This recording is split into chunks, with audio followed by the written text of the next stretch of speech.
warahmatullahi wabarakatuh dan selamat malam. Perkenalkan, nama saya Davira Kristi Darius dengan NIM A50125100031.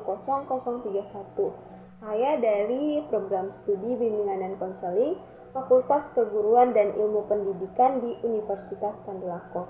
Jadi tujuan saya membuat video ini untuk melengkapi tugas dari mata kuliah Perkembangan Peserta Didik. Dan ada beberapa materi yang saya akan jelaskan. Materi yang pertama yaitu konsep perkembangan dan pertumbuhan. Yang kedua, prinsip-prinsip perkembangan. Yang ketiga, ada faktor yang mempengaruhi perkembangan. Dan yang terakhir, yang keempat, yaitu menjelaskan teori psikoanalisis, teori kognitif, dan teori behavioristik dan teori humanistik. Baik, materi yang pertama yaitu konsep perkembangan dan pertumbuhan.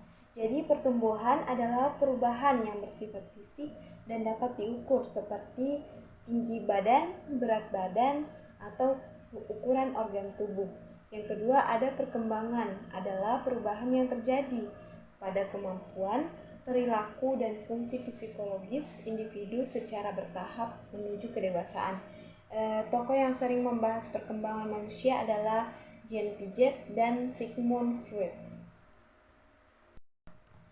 Materi yang berikutnya yaitu prinsip-prinsip perkembangan. Yang pertama yaitu perkembangan berlangsung seumur hidup.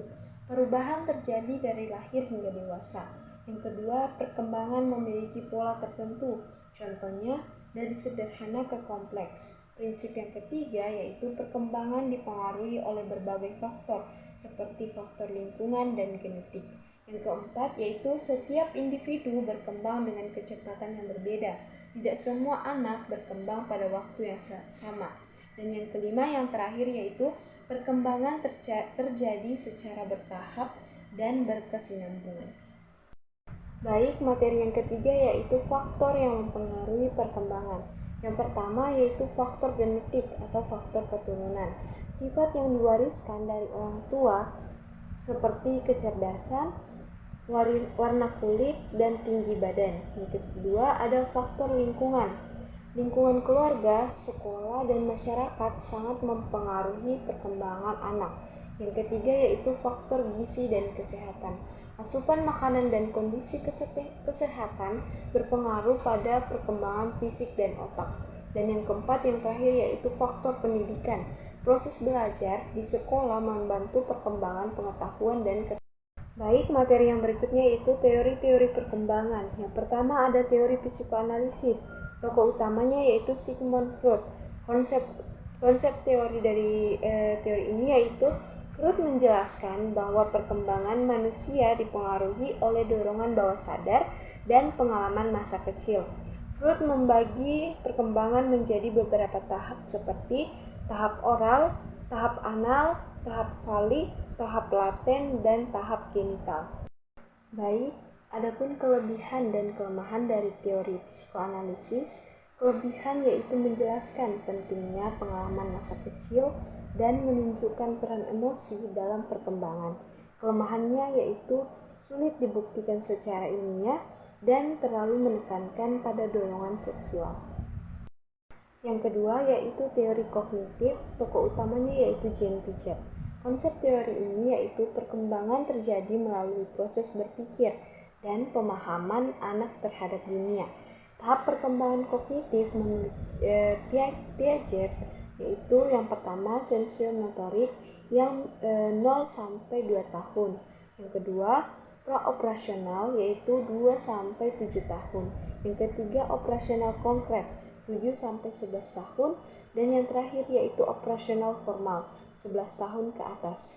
Adapun kelebihannya yaitu menjelaskan bagaimana anak berpikir dan belajar dan sangat berpengaruh dalam dunia pendidikan.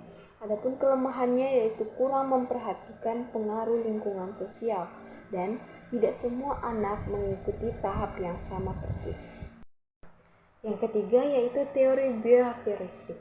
Tokohnya yaitu John B. Watson dan B. F. Skinner. Konsep teorinya yaitu perilaku manusia berkembang karena stimulus dan respon dari lingkungan. Contohnya itu, anak diberi pujian, anak itu akan berperilaku baik, perilaku baiknya akan meningkat. Yang kedua itu, anak diberi hukuman. Nah, perilaku buruk akan berkurang. Nah, kelebihan dari teori ini yaitu mudah diterapkan dalam proses pembelajaran dan perilaku dapat diamati secara nyata. Adapun kelemahannya, kurang memperhatikan proses mental dan menganggap manusia seperti mesin yang merespon rangsangan. Yang berikutnya yang terakhir yaitu teori humanistik. Tokoh utamanya yaitu Abraham Maslow dan Karl Dodge. Konsep teori ini yaitu humanistik menekankan bahwa manusia memiliki potensi untuk berkembang dan mencapai aktualisasi diri. Nah, Maslow menjelaskan kebutuhan manusia melalui hierarki kebutuhan, mulai dari kebutuhan fisiologis, keamanan, kasih sayang, penghargaan, dan aktualisasi diri. Kelebihan dari teori ini yaitu pertama, menekankan potensi dan keunikan setiap individu, dan yang kedua yaitu membantu menciptakan pembelajaran yang menghargai siswa. Adapun kelemahannya yaitu sulit diukur secara ilmiah dan terlalu ideal dalam memandang manusia. Baik, kesimpulan yang saya dapat yaitu perkembangan peserta didik merupakan proses perubahan yang terjadi secara bertahap dan dipengaruhi oleh berbagai faktor. Dengan memahami teori perkembangan seperti psikologis, kognitif, behavioristik, dan humanistik, guru dapat memahami karakteristik peserta didik dan menciptakan pembelajaran yang lebih efektif. Baik, mungkin itu saja yang menjadi penjelasan dari video saya.